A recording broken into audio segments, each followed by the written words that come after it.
एक बार सभी लोग प्रेम से बोलेंगे, बोलो सतगुरु कबीर साहिब के, संत समाज के, भक्त समाज के। परम आदरणीय संत समाज, धर्म प्रेमी बंधुओं तथा धर्म भक्ति माता बहनों, मेरे प्यारे प्यारे बच्चों, आज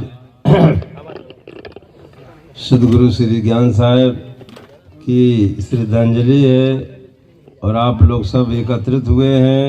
ये हम लोगों का बहुत बड़ा सौभाग्य है, क्योंकि महापुरुषों की उन्हीं की जयंती मनाई जाती है जो महापुरुष होते हैं, जिनका मन भी पवित्र होता है, धन भी पवित्र होता है, वाणी भी पवित्र होती है और उनका शरीर भी पवित्र होता है। जिन्होंने अपने शरीर को, मन को, वाणी को और धन को पवित्र कर लिया है, वही उन्हीं की जयंती मनाई जाती है। तो आज हम लोग श्री ज्ञान साहब की जयंती मना रहे हैं। श्री ज्ञान साहब जैसा उनका नाम था श्री ज्ञान साहब, वैसे ही उनका जीवन भी था। उन्होंने अपने जीवन को बहुत ऊपर उठाया था। बहुत निर्मल और वैरागवान पुरुष थे। तो जीव का जैसा स्वरूप है, जीव का स्वरूप है ज्ञान स्वरूप। जीव ज्ञान स्वरूप है और उसी के अनुसार उन्होंने अपने जीवन को भी बनाया है। श्री विशाल देव ने कहा है, ज्ञान स्वरूप अखंड सोई भाव रहस्य में, सो विजयी प्रचंड तृण संबंधन ताई को।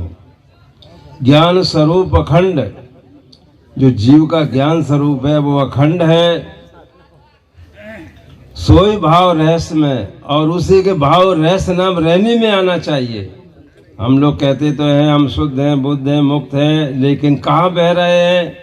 मन की धारा में बह रहे हैं, इंद्रियों की धारा में बह रहे हैं, विषयों की धारा में बह रहे हैं। लेकिन जिसने अपने ज्ञान स्वरूप जीव को अपने जीवन में धारण कर लिया, स्थित हो गया है, उनका जीवन वैसे ही था जैसा ज्ञान जीव का ज्ञान स्वरूप है, उसी प्रकार से उनका स्वरूप था, उसी प्रकार से उन्होंने अपने जीवन को ढाला था। और जो कोई भी अपने जीवन को ज्ञान के समान, ज्ञान स्वरूप जीव है, जीव के स्वरूप में कोई बंधन नाम की चीज है ही नहीं, जीव स्वरूप से मुक्त है। श्री विशाल देव ने कहा है, जीव स्वरूप से मुक्त है, देह संबंध में भूल।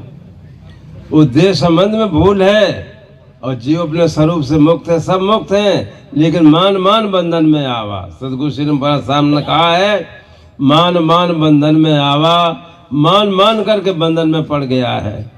मानिंदी को छोड़ दें, अहंकार को छोड़ दें, तो कितना मतलब अपने स्वरूप में स्थित हो सकते हैं। तो ज्ञान साहब, संत श्री ज्ञान साहब जी ने अपने जीवन को बहुत महान बनाया था, बहुत उच्च उठाया था।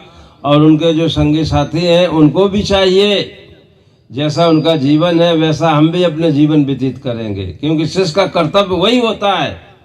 जैसे गुरु होता है वैसे शिष्य भी बनता है, और वैसा बनना चाहिए, स्वार्थ में नहीं रहना चाहिए।